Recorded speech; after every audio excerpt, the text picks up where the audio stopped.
Well, tonight we are picking up with our T3 topic tonight, T3 Topics, Trends, and Truth, and it is a controversial topic of the faith. And it is titled Worship Wars. Now, why in the world would anybody title a lesson Worship Wars? Doesn't seem right.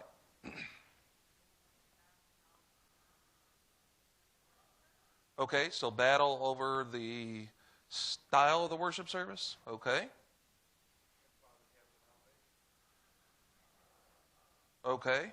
So you mean, well, explain. Okay. Certainly, absolutely. Right. As it applies specifically to worship, we have different denominations? I'm sorry?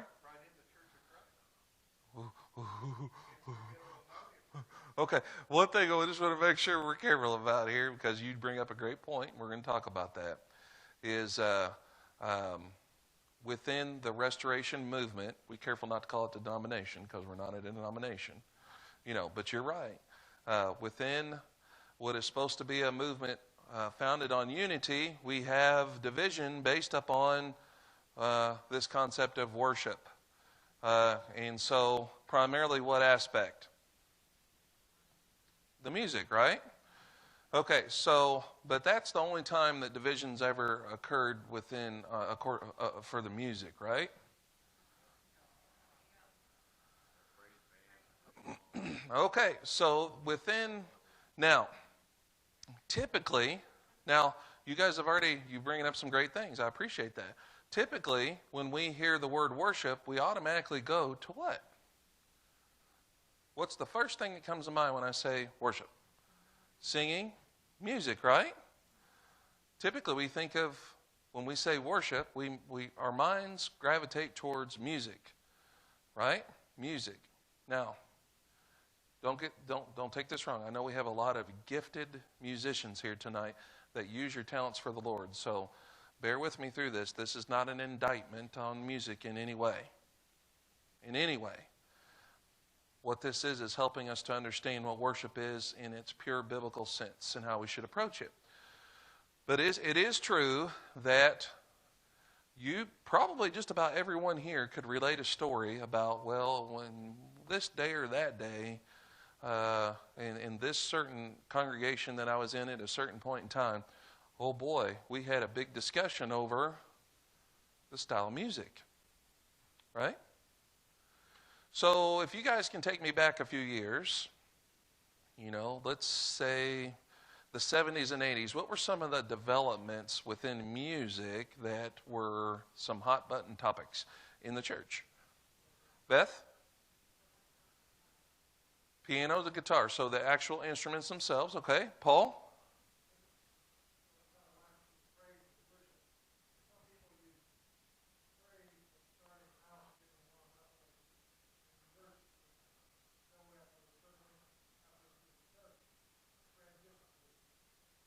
Okay, so you're saying that there's some that define praise and worship as different time periods within a service? Okay. I think some maybe do think of it that way. But what are some developments, are you saying that was a development in the 70s and 80s? Because the question was, are there some developments around that time, or maybe even go back a little bit further, and how things have changed in what we do? Okay, hymns. Okay, so hymns were very common, right? How did you go about singing those hymns? Out of a book, right? Okay, has there anybody, now I'm not asking you to relate the specific story and all the details, but has anybody been aware of a church that had some difficulties moving from a hymn book to the screen, where there was worship wars over that? You guys, yeah? It's happened before, right? I think you might know somebody, or maybe yourself have been in a situation.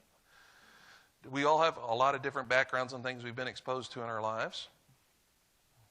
So the instruments themselves, the way that you sing, whether it be from a book or words off of a screen, Paul?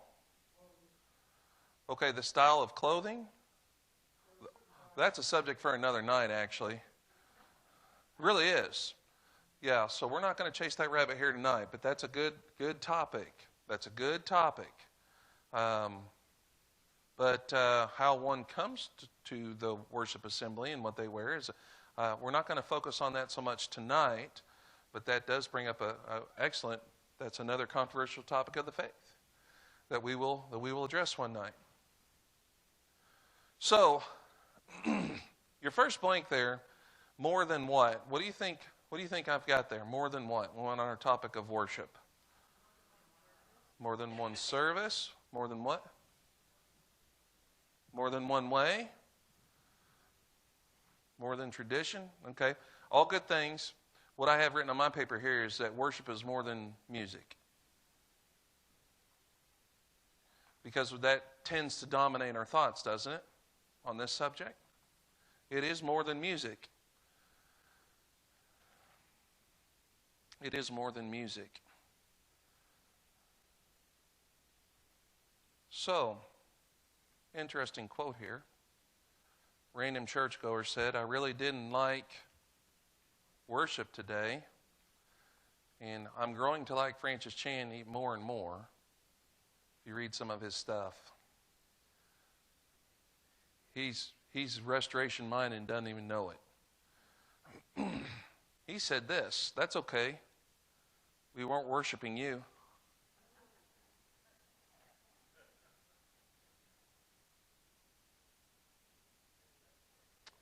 We weren't worshiping you. Random churchgoer to Francis Chan, "I really didn't like worship today." Francis Chan said, "That's okay. We weren't worshiping you." Now, what is he getting at what's at the heart of that cutting statement? What's at the heart of? We're here to worship God, okay. Is that kind of what you were saying as well? Okay. So if we were to sum up that dynamic in a nutshell, how could we sum that dynamic up? The way that this person in this quote approached worship. Selfish? Fulfillment for himself, okay. Randy? The consumer mentality, yeah, that's the next line there. Hey! Yeah, you guys are right. What were you saying? What was the term you used just now? Did it already leave you? Their heart's not in the right place? Okay. So it's this idea that I think when we're on the subject of worship, this is the biggest hurdle that we face as the church, is defeating the consumer mentality. Because much of what is presented in worship assemblies today is with a consumer mindset. How do we get people to consume this stuff? And so when you have a consumer mentality, that shifts the focus, right? What you were saying? In a consumer mentality, what's the focus? The consumer, me, the one who's consuming the product. And so if you have a consumer mentality, when you approach something, you tend to treat it more like a visit to a restaurant. Visit to a restaurant. How might a person treat a visit to a restaurant in the way that, what are they looking for in that moment in time when they visit a restaurant? Self-gratification? Their own choice? Yep. What's that? They want to be served timely. They want it in a timely fashion. We've got to preach for the tips. Oh, wow.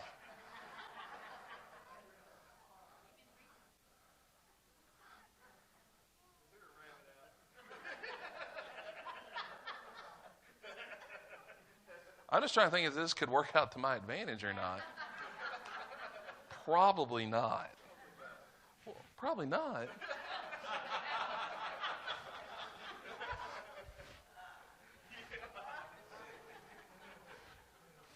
Get up here and do it. I see. It's like Larry Wednesday night. It's always somebody from over there. Okay, so But is it not true? We talked this morning about checking our heart. Should we not always check our own hearts when we come together corporately about, am I coming to get something out of this, or am I coming to give?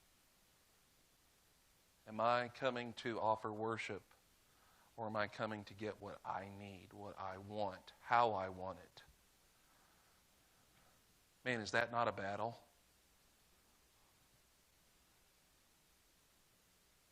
Now, what has the church done as a whole, though? As a whole. The church as a whole, widely used term. Catered? Oh, man, what a good word. Catered to the consumer mentality. Not fought against it, fed it. We have to make them happy. We want to have good Google reviews and Yelp reviews and all these kind of things. One of the clearest things that, and I'm not going to tell you, I'm not going to give you too many details, but one of the clearest things that, and I'm not just saying this is of the younger generation, this goes across many generations. But it's one of the biggest things that we're fighting with the younger generation, especially, is this idea of the consumer mentality. One time I was with someone of the younger generation, and we participated in an event together, and they were asked to give a report about said event. You be quiet. Don't you remember last week's lesson? All right, so male and female roles and all that, never mind. All right, so, oh, you're in the nursery of all nights. We got to figure that one out. It's recorded. You need to watch it.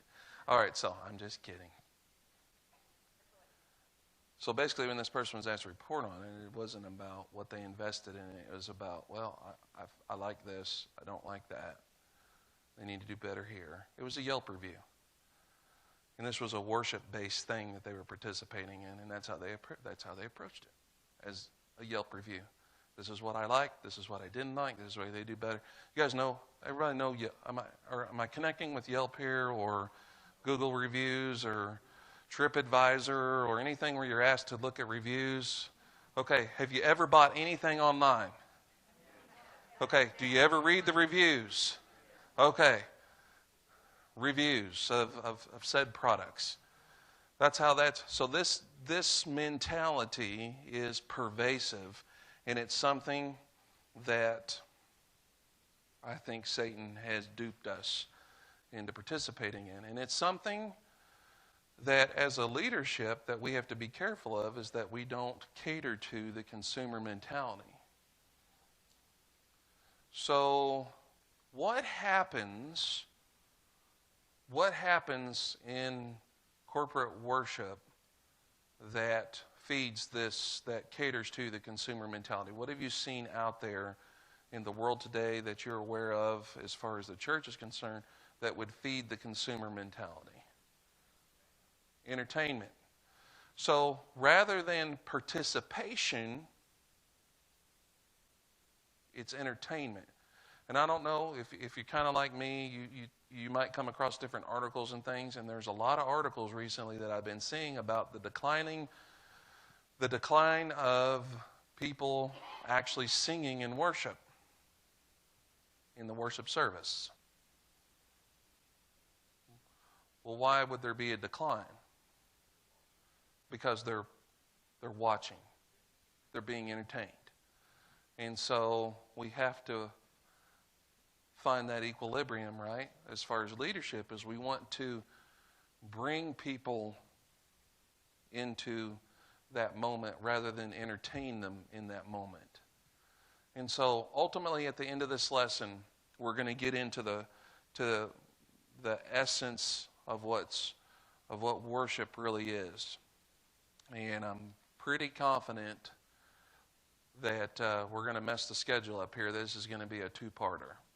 We're not going to be able to cover all this in one night. This is going to be a two-night thing. So Randy's like, oh, man, I got to change all my stuff and slides and bulletins and all that. Can't do that to me. Yeah, I know. And I just gave you a brand new updated schedule like a couple days ago. It's can be changed. So, yeah, actually, next week's lesson was a really cool title, too. It's called Get Off My Lawn.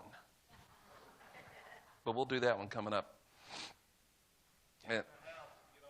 Get in the house and get off my lawn. That's right. All right, you're back. You're back. Okay. All right. You was on my list, but I'll take you off. All right. You're like my brother, man. He wouldn't tip nobody. All they do is look at him funny. One time he's like, I ain't getting no tip. All right, so. I'm just kidding. You're probably a pretty good tipper. Very generous person there. So, we got to defeat this consumer mentality. So let's begin now looking into the real meat of what we find in Scripture, because that's what we want to find out is on these subjects, this idea is that we have controversial topics of the faith, we have trending issues of the day, but then we say that God's truth is the answer to all of these, and that's our goal, is to look into what Scripture teaches us about this topic. And unfortunately, this topic has the definition has been skewed in many people's minds. So in the Hebrew, as we look here, words that are translated worship in either the Old Testament or the New, we have words that are translated there. The Hebrew is shahah. That's kind of fun to say. Shahah, and I actually spelled the Greek second one incorrectly. But you wouldn't know that because, never mind, Donnie might. Any other Greek people here? But I'm just kidding. I'll tell you what that is. So the principal Hebrew word in the Old Testament for worship is shahah, meaning to depress. What? Well, let's see what the rest. Bow down, prostrate oneself. Like Israel, when they received word that God had sent Moses to lead them from Egypt, they bowed down and worshiped. This word is used 95 times in the Old Testament. It expresses a physical act as well as describing the attitude of mind and will toward God. It expresses the honor, reverence, and homage paid to superior beings, sometimes referring to men, but mostly to God. So the Hebrew word that appears 95 times, worship, that we read worship, is the word shahah, and it literally means to bow down, to prostrate oneself. That makes sense, right?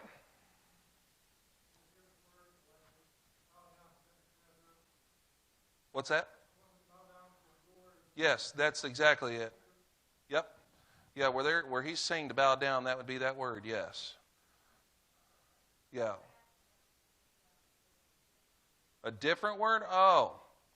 I'd have to look in the specific context, but I mean, it would probably be that word or one that's very closely related. We'd have to do a word study there and look and see if it is similar. But I would assume the words would be very similar, if not the exact word. Now, in the Greek, the word is actually the main Greek word in the New Testament for worship is proskuneo. So that's supposed to be Proskuneo. Proskuneo. Now, what English word do we get from that, do you think, based on what we already said about shahah? What's that? Yeah. You can see that there, right? To prostrate. Oh, no. Yeah. Anytime we use that term, don't forget the R there, because then that's just weird. All right, so meaning to prostrate oneself before the deity or a ruler. Sorry. It is used to designate the custom of prostrating oneself. The reason that's funny is because I've actually heard people, I've heard them saying it. Hey, did you guys know this? Did you guys know this? That there's a new thing out there, and I think in this political correctness, this is something that we really ought to stand up. You guys need to quit calling Kentuckians hillbillies, because that's just wrong. They are bluegrass Americans. That's how we're going to refer to them from now. They're no longer hillbillies. They're bluegrass.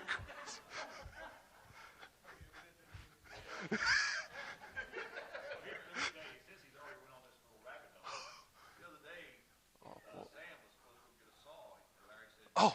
Get a wood saw, or one for wood, a saw blade for wood, and he says, what does it look like? He says, like a Kentuckian teeth. See, the one for wood doesn't have as many teeth. Some are teeth, Doug says. Some are there, some aren't. Some are yellow, some are chipped. I kid you not. Oh, this is not good. One time I was working at McDonald's and I had a guy come up to me and he said, "You got to come see this." He said, "That woman's got a mouthful of Indian corn."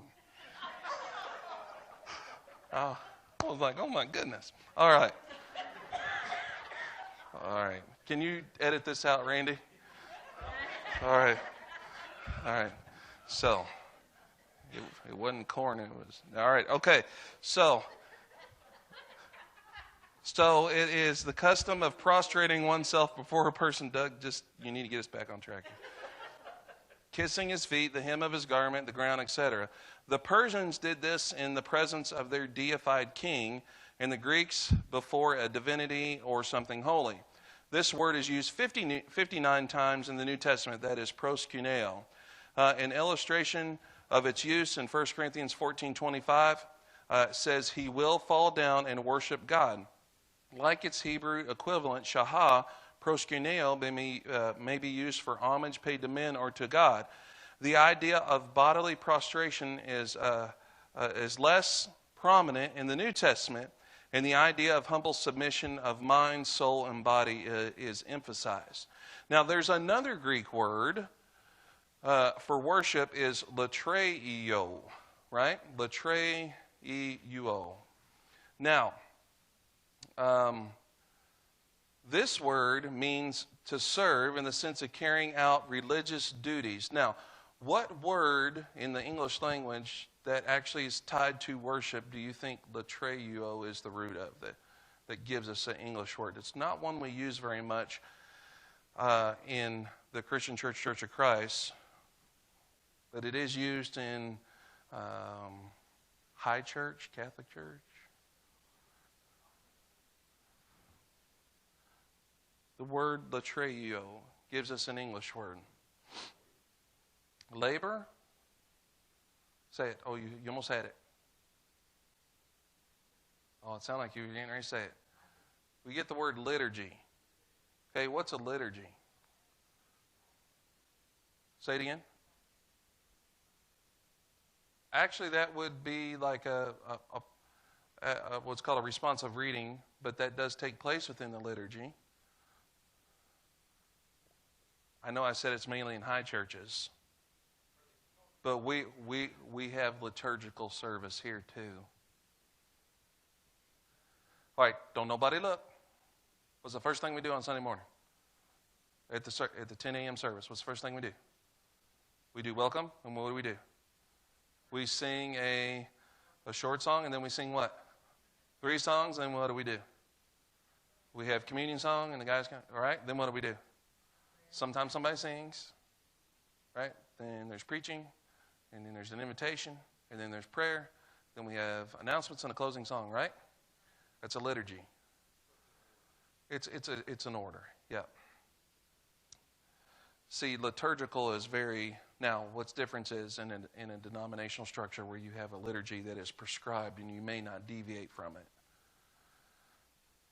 So, if we take the flip side of that because we don't have a prescribed liturgy, then we have the freedom to change it, right? Or do we? So let's just throw this out there, since we're talking about this word and this Greek word, and we talk about liturgies and stuff like this. Let's be honest. Let's put our cards on the table.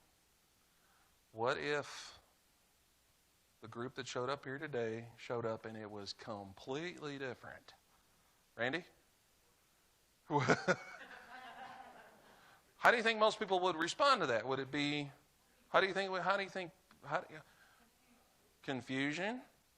I mean, we still did everything, and it's still outlined very neatly in the bulletin. It's just things are in a different order.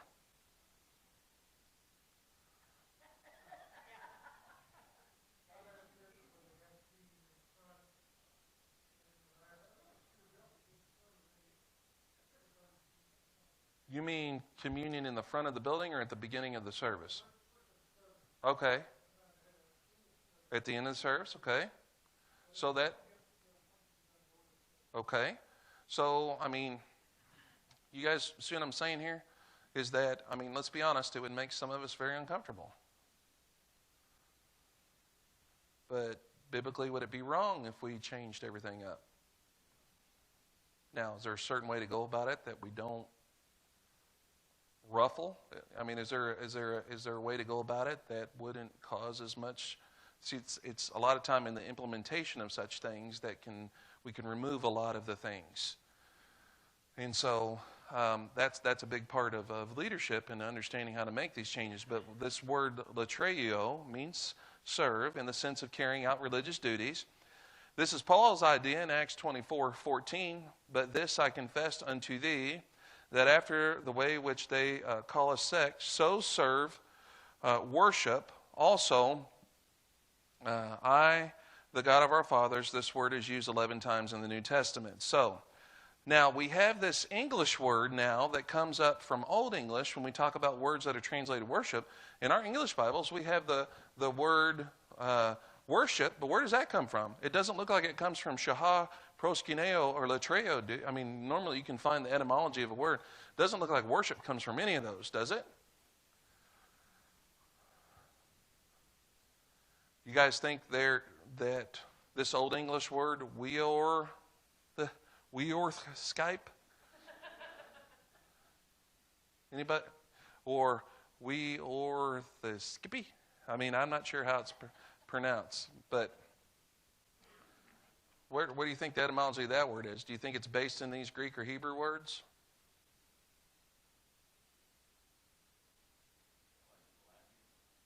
Yeah, okay. Well, it's actually an Old English word. It does sound like it has some Latin tinges to it, but actually the modern word worship comes from the Old English word weotherskype. It is a combination of two words meaning worth, and in Old English worth is weorth, so just worth, worth, and skype meaning shape, condition, or quality. So that the word originally meant the condition of being worthy. So, in the understanding of this word and the way it was constructed, worship is giving honor, adoration, thanksgiving, and praise to God, who is worthy. Who is worthy. Now, let's talk about worship in the Old Testament. Worship in the Old Testament. Now, there are 4 stages in the development of worship in the Bible. Right? The worship of the patriarchs about the primitive altars, organized worship in the tabernacle and later in the temple with a complex ritual and system of sacrifices, and then synagogue worship. Now, this is one that I didn't really think a whole lot about. But tabernacle worship and temple worship and synagogue worship actually were quite different, similar but different. We'll talk about that here in a minute. And then the Christian worship in the New Testament. So there's a progression of 4 different things. So we're going to talk about altars, and then the tabernacle, and the temple, and the synagogue, and then the 4th thing there would be the Christian worship. That I don't believe we're going to get to that tonight. But let's talk about the altar. So the place of worship for the patriarchs was the altar. Now, when we say the patriarchs, who are we talking about here? Abraham, Noah. So was Job considered a patriarch? But the timing's correct. Let me ask you this question. When did worship of God come into being? Adam and Eve? Okay. Right? And soon after, what is the very first true evidence of worship, that there's some sort of worship going on?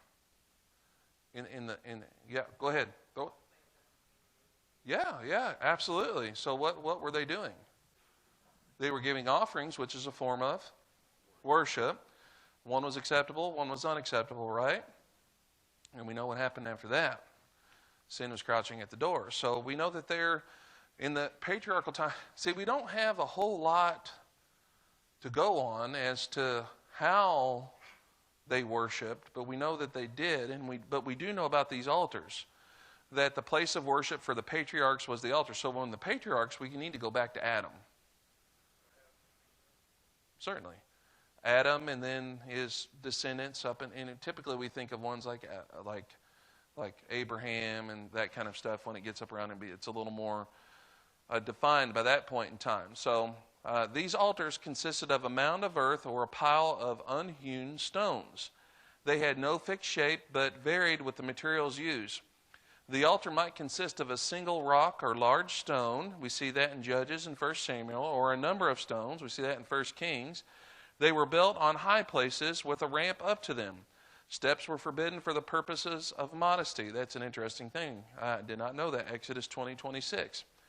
The worship at these altars might consist of an animal sacrifice or a simple act like Jacob pouring oil on the rock in worship of Yahweh. So you see that in Genesis 8 or in Genesis 28, Genesis 35. Now, these altars are sometimes called lay altars, since any Israelite could build one and offer certain sacrifices without the assistance of a priest. Did you know this? Moses gave instructions as to the materials and the use of these altars. You find that in Exodus chapter 20, verses 24 to 26. The tabernacle and the temple had altars that were different from the lay altars. They were called horned altars. Because of the horns of bronze or copper on the corners, they were ministered to by priests. The first altar mentioned in the Old Testament was the one built by who? The first altar in the Old Testament was built by who? Abraham? Nope. Prior to Abraham.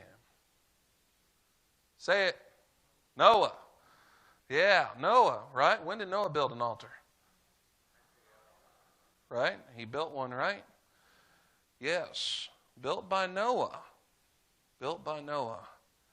After the flood, Genesis chapter 8. Subsequent altars were built by Abraham in Genesis 12, Isaac in Genesis 26, Jacob in Genesis 35, Moses in Exodus 17, and Joshua in Joshua 8. The importance of these altars is seen in the word altar is used 433 times in the Bible. Go ahead.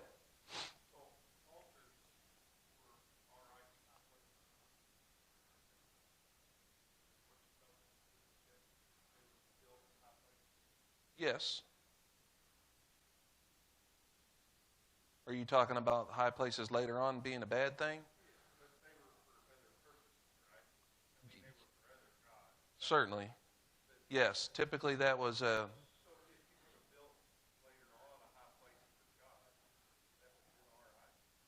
Well, we'd have to look and see at what... See, we're now talking about the patriarchs in the time frame here, so we're transitioning into what? What's coming later?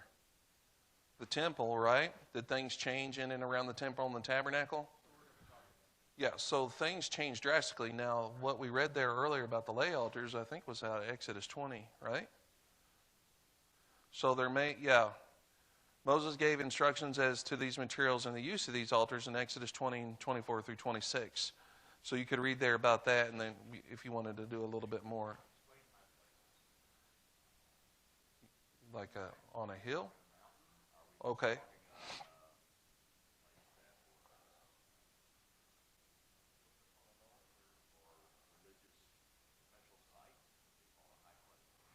Oh, so was it more a geographic thing, or was it high because of its, like, the way it was esteemed? Okay, I think literally geographic. Because the first thing it said here was these altars consisted of a mound of earth or a pile of unhewn stones. I tend to believe it had to do more with geography than it did with esteem. But I don't know that 100%, but that's my gut feeling.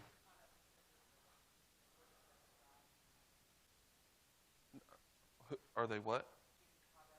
I don't think anybody's getting caught up. They're just curious about why they were called high places and that kind of. Later on, that becomes an issue that we see. So, all right, now the temple. The second development in the worship of the Old Testament was the tabernacle, later superseded by the temple. The worship now became national instead of individual. The Jews assembled in great numbers to worship God, 1 Chronicles 29:20. The temple was the center of the religious life of ancient Israel. The Psalms abound in references to the temple. Many different Psalms are written on that. Jews from all over the Mediterranean world flocked to Jerusalem to worship. Now, in this public national worship, the devout Jew found his greatest delight. In it were interwoven together his patriotism, his sense of brotherhood, his feeling of solidarity, his personal pride, and his personal piety. All these things were tied together in the public national worship. The devout Jew found his greatest delight. Now, here, the Jew participated in great sacrifices in the temple, the ceremonial acts of reverence and intercession. He joined in the praises of Yahweh that led by the Levite singers and musicians during the feasts. Can anybody name the feasts?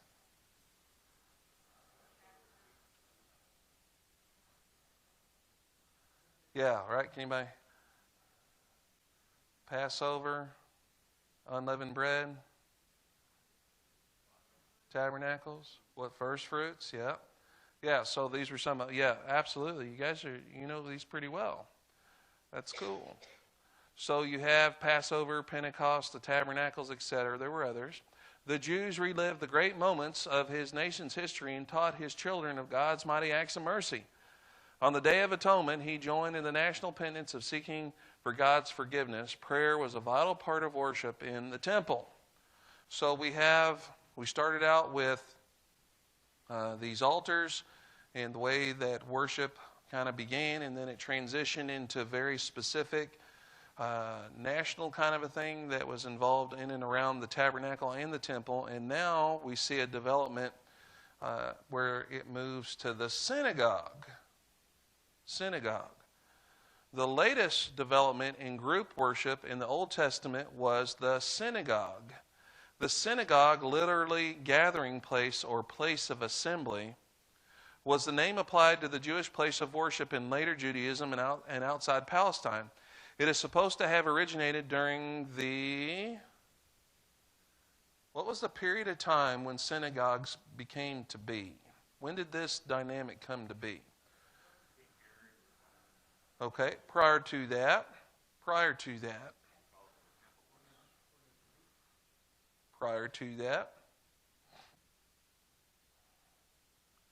even earlier, after that, oh, yeah, yeah, you hit Babylon. During the Babylonian exiles, when the development of synagogues came to be. So this was a necessity, and this idea of the synagogue developed during the Babylonian exile. In an effort to keep alive the worship of Yahweh, the Jews in Babylon met together to read the law and to teach it to their children. When the Jews returned to Palestine, who were the two main characters in the return to Palestine? You better know one. Nehemiah, Ezra, right? They enjoyed the synagogue service so much they kept it and built synagogues in Palestine. During the time of Jesus, there were synagogues in every major town or city. Now, what was the requirement to start one? Does anybody know this? This is an interesting fact. Jews, yes?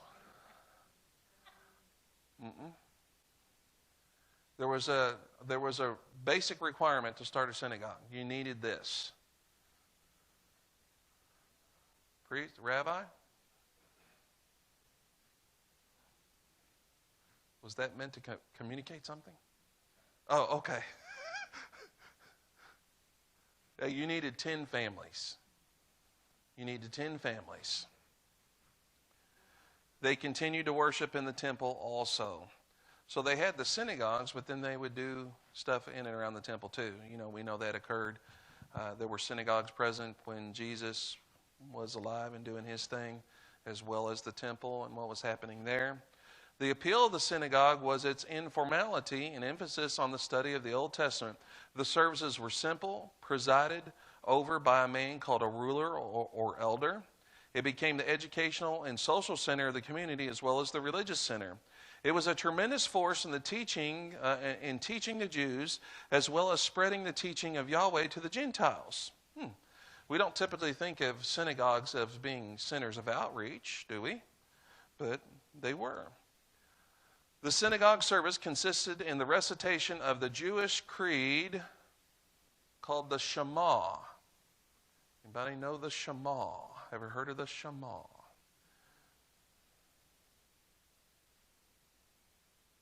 You know it. I know some of you know it.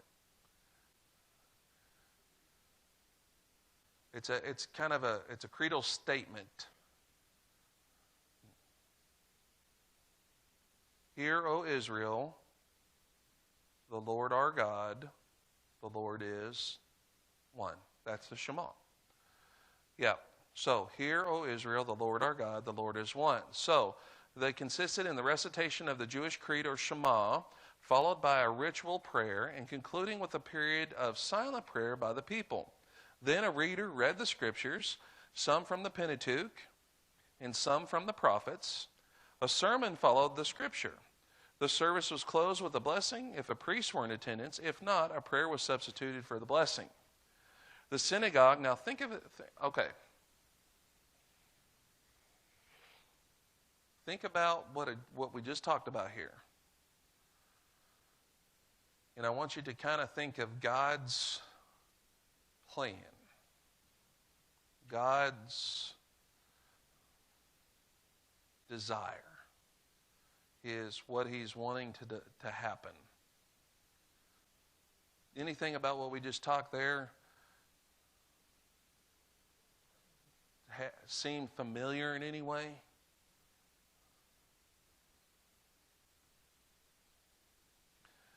The synagogue service consisted in the recitation of the Jewish creed or Shema, followed by a ritual prayer and concluding with a period of silent prayer by the people. Then a reader read from the scriptures, some from the Pentateuch, some from the prophets. A sermon followed the scripture. The service was closed with a blessing if a priest were in attendance. If not, a prayer was substitute for the blessing. Any of this sound familiar? Keith? I mean, there's some similarities there, right? Now, think from God's perspective here, and I never thought of this until I read this here in this lesson. Could it be that God was preparing for this transition? Now, do we have any biblical evidence, aside from just thinking logically about this, about the similarities and the time frames, do we have any evidence that the synagogues were probably a real necessity for the spread of the gospel?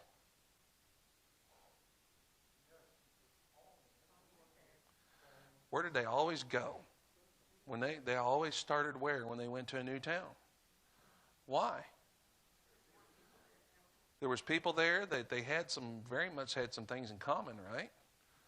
I mean, there were a lot of things there. There was a foundation for building upon further teaching, and then that was Paul's practice as he traveled. He went into these synagogues, which were where? Where were these synagogues? Just in Jerusalem? They were everywhere. Now, consider God's providence. And we talk about the timing being just right for when Jesus came into the world. Have you ever considered the role the synagogues may have played in this? It's pretty fascinating, right? The synagogue was a transition between the elaborate ritualism of the temple service and the simple but meaningful worship of the church.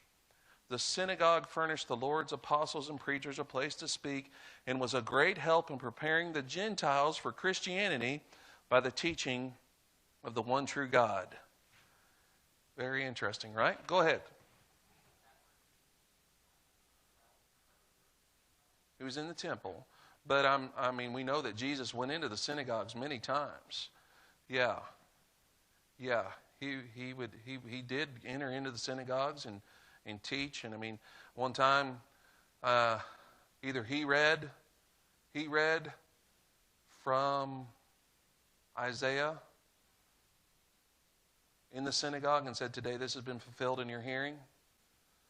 Yes, he did interact with the synagogues. Yes, just when he was 12, he was at the temple. But, it's likely that he was brought up in a synagogue. Yes.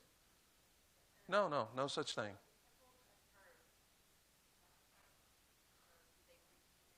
There were all sorts of things that took place in and around the temple. They did a lot of sacrifices and the feast and all the different rituals. there was a lot that happened in and around the temple. That's where they came to give their offerings.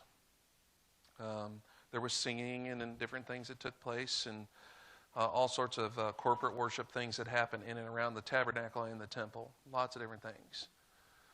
So, yeah, there's more than just the sacrifices. There was a lot. It was the center of worship for the nation. Okay, any other questions? As you can see, we're actually right where I wanted to be. So as far as time, we're going to pick up next week with a big transition from the altars, the tabernacle, the temple, the synagogue, and now into Christian worship. And we're going to be talking about that because that's, in essence, why we're here. Paul.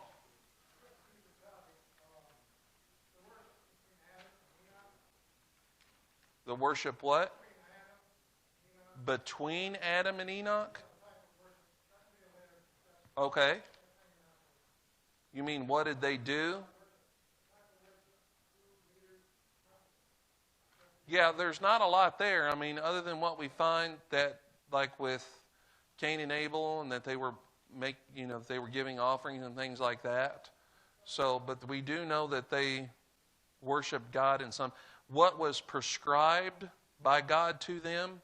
There had to be some form of communication between God and them, because we know that God would not hold accountable Cain or Abel for their offerings unless there was some sort of standard that was clear to them. I mean, that would be unfair of God. We know that He's not fair. That's inconsistent. So, but as far as the specific prescriptions of the way that they interacted in worship, there's not a lot there that we understand.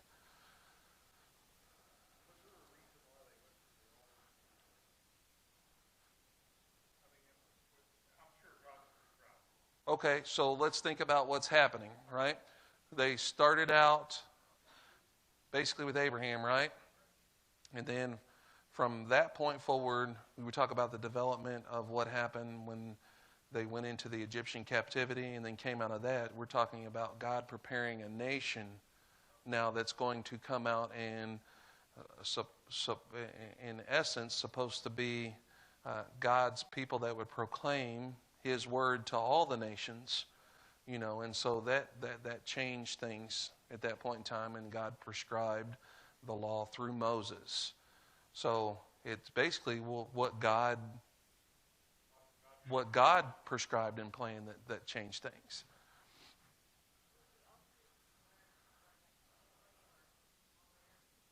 The patriarchal system was based around that idea of the family and a patriarch and stuff like that. So yeah, I'd say it was very personal. I'm being completely honest with you, I've not done a tremendous amount of study on these personal altars. It's a very interesting subject. Yes.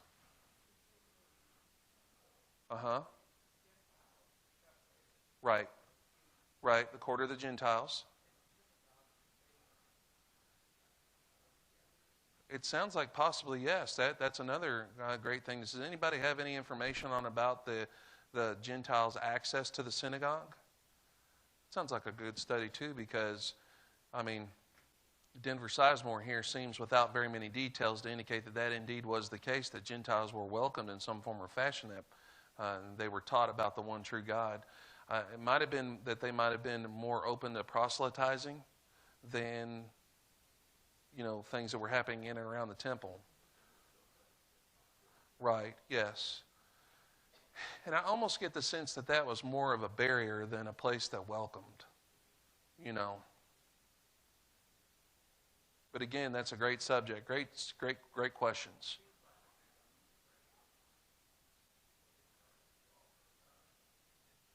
Isn't it fascinating? It is. It's really fascinating.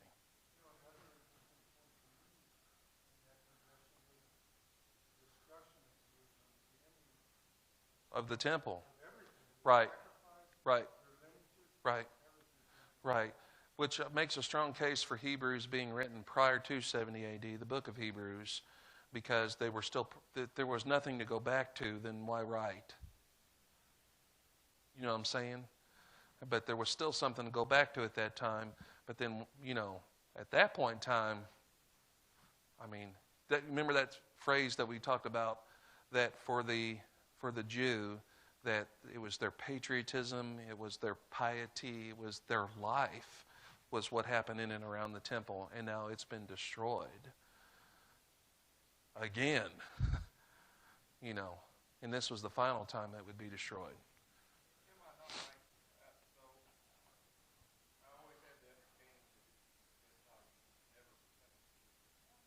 You could be, no, there was a process, yeah, for being proselyte. Yeah, what's being called a proselyte. They had to basically go through a process of what? Uh-huh. Right. No, it was something, yeah, it was a practice they were aware of and used for different things, yeah. Yep. Well, you guys are fired up with questions tonight. I love it.